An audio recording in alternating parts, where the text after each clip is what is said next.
let us do the next problem. Okay, here we have given to prove that cos A by 1 minus tan A plus sin square A by sin A minus cos A is equal to what? Sin A plus cos A.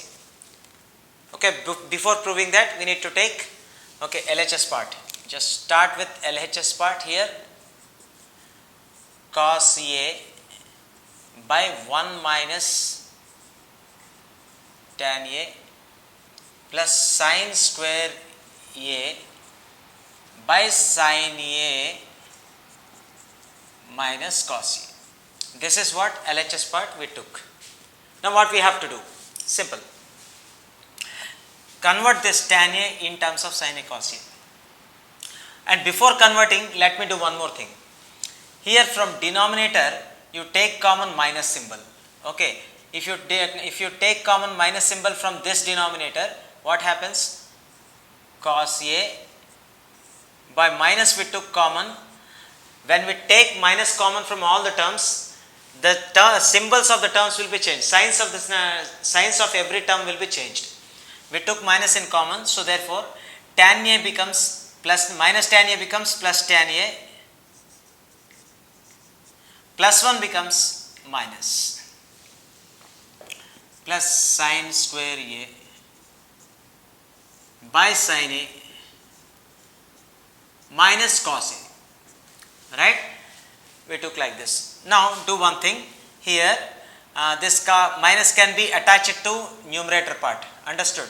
So here we can write this as minus cos A also, we can write, understood?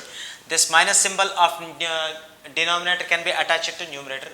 Okay, so now tan A can be further written as, do one thing, this tan A should be converted into sin and cos terms. So tan A can be further written as sin A by cos A. So here sin A by cos A minus 1 plus sin square A by sin A minus cos A, right? Like this we can write. Okay, anyhow, now here denominator part first we need to solve. For that we need to take LCM of this. How to take the LCM? Minus cos A. We wrote numerator part as it is. Now solving the denominator, what do we get? While taking LCM, this sin A minus 1 into cos A, that is cos A, minus cos A by cos A, we took LCM, okay, plus again sin square A by sin A minus cos A, right? Now do one thing, here fraction is there in the denominator part, now it will get inverted. While inverting the fraction, cos A is multiplied with the numerator cos A, means cos A into cos A will be cos square A and minus symbol is there. So therefore this is minus cos square A by, here sin A minus cos A.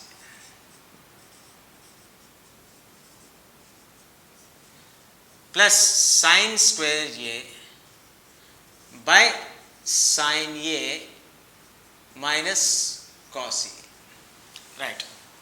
Now got like this. I think you observed here both the denominators of the fractions are same. Here sin A minus cos A, and here also we obtained sin A minus cos A. For that reason only I took minus common, understood?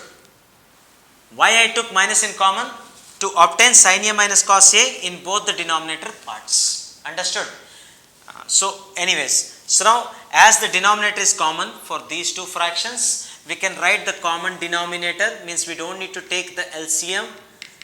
Sin A minus cos A is a common denominator, means like fractions these two are. Now we can write down the numerator part as it is. So minus cos square A plus sin square A. So how can we write it? Minus cos square A plus sin square A. So I am writing first sin square A term, because sin square A is having plus symbol. Minus cos square A I am writing next. Okay. Now this is what somehow simplified. Now if you want to do the further simplification, now this is in form of what? Sin square A minus cos square A is written in form of A square minus B square or not? If sin A is considered to be A and cos A is considered to be B, then this is in the form of A square means sin square A minus B square means cos square A. Okay, so now this is in the form of A square minus B square which can be further splitted to what? A plus B into A minus B, which is a standard formula, okay, or else this is standard algebraic identity. So how can we split this? Just see here, sin square A minus cos square A can be further splitted to sin A plus cos A into sin A minus cos A. Is it? Isn't it? So see here, sin A plus cos A into sin A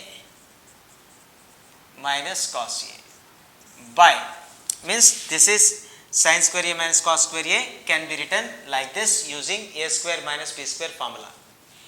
Then after denominator part, write as it is. So therefore sin A minus cos A. Sin A minus cos A.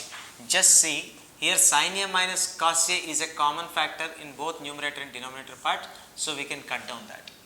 What is left over here? Sin A plus cos A. So is it not our RHS part? So therefore we obtain RHS. So we solved the problem. Understood? By using some trigonometric identities and some trigonometric ratio conversions, we could solve this. It's a simple problem. Please subscribe and don't forget to click the bell icon for the more updates. Please subscribe and don't forget to click the bell icon for the more updates.